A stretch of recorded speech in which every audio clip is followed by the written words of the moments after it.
अभी सबसे सनसनीखेज रहस्य उद्घाटन हुआ है कि पिज्ज़ा, बर्गर, हॉट डॉग्स और इंस्टेंट नूडल के बारे में। ये सब सूअर के मांस चर्बी से बने होते हैं और भारतीय मूल के कट्टर जैन जो अमेरिका में रहते हैं, उन्होंने अमेरिका की एक प्रसिद्ध कंपनी पर केस किया है धर्म भ्रष्ट करने का। अब आप पूछेंगे तो वो कैसे? तो वो ऐसे कि कंपनी ने साफ लिख दिया है अपनी फ्रेंचाइजी के लोगों के नीचे, दिस इज ऑल वेजिटेरियन। तो वो जैन साहब बेचारे खाते रहे बहुत दिनों तक। फिर एक दिन उनको इसके स्वाद में अंतर लगा तो उन्होंने पिज्ज़ा बर्गर खरीदा और लेबोरेटरी में टेस्ट करने के लिए भेज दिया। तो लेबोरेटरी वालों ने कहा कि ये सूअर की चर्बी से बना है। बस फिर क्या था, उन्होंने कंपनी के ऊपर दावा ठोक दिया। उन जैन भाई साहब का कहना था, मुझे मुआवजे की रकम नहीं चाहिए, मुझे सारी दुनिया को ये बताना है कि ये पिज्ज़ा, बर्गर, हॉट डॉग सब में सूअर की चर्बी का इस्तेमाल होता है। उन जैन साहब ने तो ये तक कह डाला था कि क्यों अपना धर्म भ्रष्ट कर रहे हैं, ये सब मत खाइए।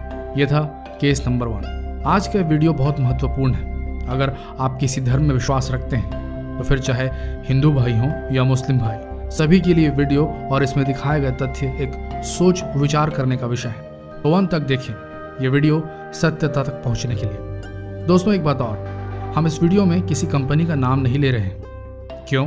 क्योंकि आप समझ सकते हैं कि हम एक छोटे से इंटरनेट मीडिया ग्रुप को बिलोंग करते हैं जिसकी पूरी टीम साफ दिल से सोशल अवेयरनेस, जन जागृति और इन्फॉर्मेटिव कंटेंट आप तक पहुंचाने का काम करती है, वह भी बिना पक्षपात के, बिना किसी पर्सनल प्रॉफिट के। तो हम नहीं चाहते ये बड़ी मल्टीनेशनल कंपनियां हमें हमारा ये काम करने से रोकें। हम समझते हैं ये बात आप सब समझेंगे और हमारा सपोर्ट करेंगे, इसलिए इस वीडियो में हमने किसी बिजनेस ग्रुप या ब्रांड का नाम नहीं लिया है। तो आइए जानते हैं उन 4 केसेस के बारे में। एक आपने जान लिया, अब बचे 4। केस नंबर 2, काली कार्बोनेटेड कोल्ड ड्रिंक्स एक पेय पदार्थ है जिसको हम कोल्ड ड्रिंक के नाम से जानते हैं। इस क्षेत्र में अमेरिका की 2 कंपनियों का एकाधिकार है। 1990-91 में दोनों कंपनियों का संयुक्त रूप से जो विदेशी पूंजी निवेश था भारत में, उसे सुनकर आप आश्चर्य करेंगे। दोनों ने मिलकर लगभग 10 करोड़ की पूंजी लगाई थी भारत में। कुल जमा 10 करोड़ रुपए, डॉलर नहीं। अर्थशास्त्र की भाषा में इसको इनिशियल पेड अप कैपिटल कहते हैं। इन दोनों कंपनियों के कुल मिलाकर 64 कारखाने हैं पूरे भारत में। इन कंपनियों ने भारत के शेयर बाजार में भी अपनी लिस्टिंग नहीं कराई है। बॉम्बे स्टॉक एक्सचेंज BSE या NSE में जिन कंपनियों की लिस्टिंग नहीं होती, उनके बारे में पता करना या उनके आंकड़े मिलना एकदम असंभव होता है। इन कंपनियों की एक बोतल की पेय की लागत मात्र 70 पैसे होती है। भारत सरकार का एक विभाग है जिसका नाम है BICP, bureau of industrial cost and prices. यही वो विभाग है जिसे भारत में उत्पादन होने वाले हर औद्योगिक उत्पादन की लागत पता होती है।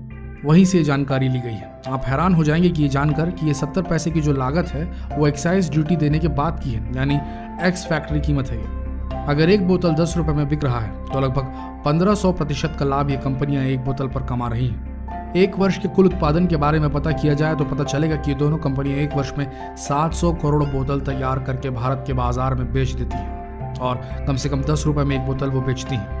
तो आप जोड़िए कि हमारे देश का 7,000 करोड़ रुपया लूट कर वो भारत से ले जाती हैं कि नहीं। और सबसे बड़ी बात ये कि 7,000 करोड़ रुपए की लूट होती है एक ऐसे पानी को बेचकर जिसमें जहर ही जहर है, 1 पैसे की न्यूट्रिशनल वैल्यू नहीं। वैज्ञानिकों का कहना है कि जो ये कार्बोनेटेड कोल्ड ड्रिंक्स पिएगा उनको कैंसर, डायबिटीज, ऑस्टियोपोरोसिस, ऑस्टियोपीनिया, मोटापा, दांत गलने जैसी 48 बीमारियां हो सकती हैं। सबसे ज्यादा दुखद बात तो ये है कि इन जहर से भरे पेय का प्रचार भारत के क्रिकेटर और अभिनेता अभिनेत्रियां करते हैं पैसे की लालच में। उन्हें देश और देशवासियों से प्यार होता तो ऐसा कभी नहीं करते।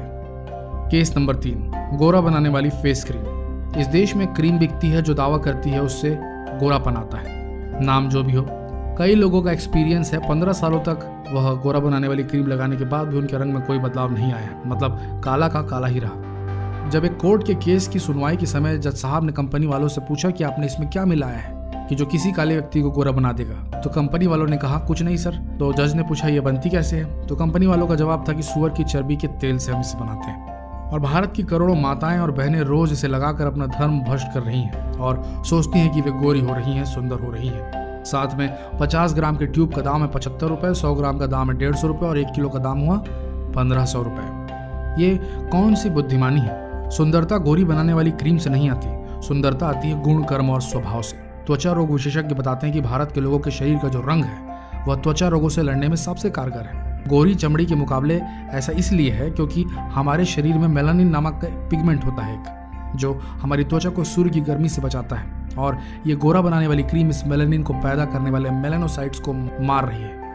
हमारे शरीर का रंग हमारे डीएनए से तय होता है और दुनिया में ऐसी कोई क्रीम नहीं जो हमारे डीएनए पर असर डाल दे। केस नंबर 4, खिचखिच वाली दवा। भारत में एक छोटा सा सर्वेक्षण किया गया ये जानने के लिए कि किसी भी केमिस्ट के काउंटर पर बिना डॉक्टर के प्रिस्क्रिप्शन के सबसे ज्यादा बिकने वाली दवा कौन सी है। तो पता चला कि वो दवा है प्रसिद्ध गले की खिचखिच दूर करने वाली दवा, जिसे लोग पिपरमेंट की तरह आमतौर पर भी चूस लिया करते हैं। धड़ाधड़ विज्ञापन की वजह से ये खिचखिच दूर करने वाली दवा सर्दी, खांसी और जुकाम में सबसे अधिक बेचे जाने वाली दवा साबित हो रही है, और अकेला एक ब्रांड इस देश में सबसे ज्यादा बिक जाता है। जब इस बात का पता लगाया गया कि इस प्रसिद्ध खिचखिच दूर करने वाली दवा को इसको बनाने वाली अमेरिकन कंपनी यूरोप या अमेरिका में बेचती है क्या, तो ये पता चला कि अमेरिका में ये नहीं बिकता, फ्रांस में नहीं बिकता, जर्मनी में नहीं बिकता, स्विट्जरलैंड में नहीं बिकता, स्वीडन में नहीं बिकता, नॉर्वे में नहीं बिकता, आयरलैंड में नहीं बिकता, इंग्लैंड में नहीं बिकता। इस कंपनी का जो प्रोडक्ट किसी भी देश में नहीं बिक रहा है दोस्तों, वो भारत में इनका सबसे ज्यादा बिकने वाला प्रोडक्ट बन गया है, और कंपनी को सबसे ज्यादा फायदा भी इसी से मिल रहा है। ये कंपनियां टेलीविजन के माध्यम से, पत्र पत्रिकाओं के माध्यम से, अखबारों के माध्यम से फिजूल की दवाएं भारत के बाजार में बेच लेती हैं। आप जानेंगे तो आश्चर्य करेंगे कि दुनिया भर के देशों में एक अंतर्राष्ट्रीय कानून है कि दवाओं का विज्ञापन आप टेलीविजन पर, पत्र पत्रिकाओं में, अखबारों में नहीं कर सकते, लेकिन भारत में धड़ल्ले से हर माध्यम में दवाओं का विज्ञापन आता है, और भारत में भी ये कानून लागू है। उसके बावजूद आता है, जब इससे संबंधित विभागों के अधिकारियों से बात की जाए तो वो कहेंगे कि हम क्या कर सकते हैं, आप जानते हैं कि भारत में तो सब चीज संभव है। अब इसका क्या बोलेंगे आप। केस नंबर 5, मच्छर अगरबत्ती लिक्विड टिकिया।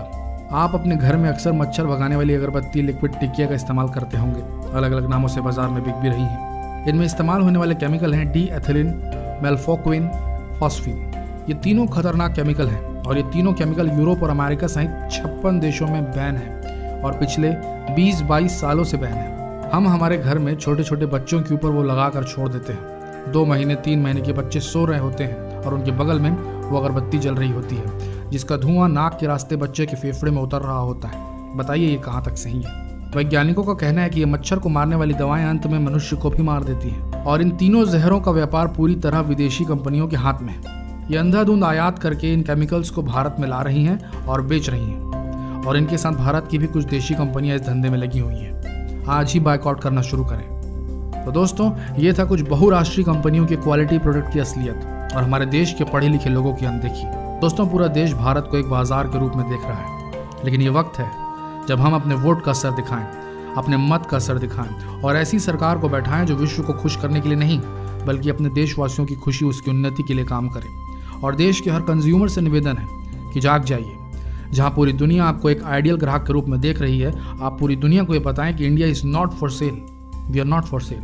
दोस्तों, इस संदेश को जितना हो सके फैलाएं, व्हाट्सएप पे, फेसबुक पे, यूट्यूब पे। ध्यान रहे दोस्तों, अफवाहों को शेयर करने से अच्छा आप ज्ञान फैलाएं। और जिन भाइयों और बहनों ने अब तक हमारे YouTube channel knowledge TV Hindi को सब्सक्राइब नहीं किया है, उनसे निवेदन है कि कृपया इस चैनल को सब्सक्राइब करें और बेल आइकन दबाइए। हमारा उद्देश्य पैसा कमाना नहीं, अपना सामाजिक ऋण अदा करना है।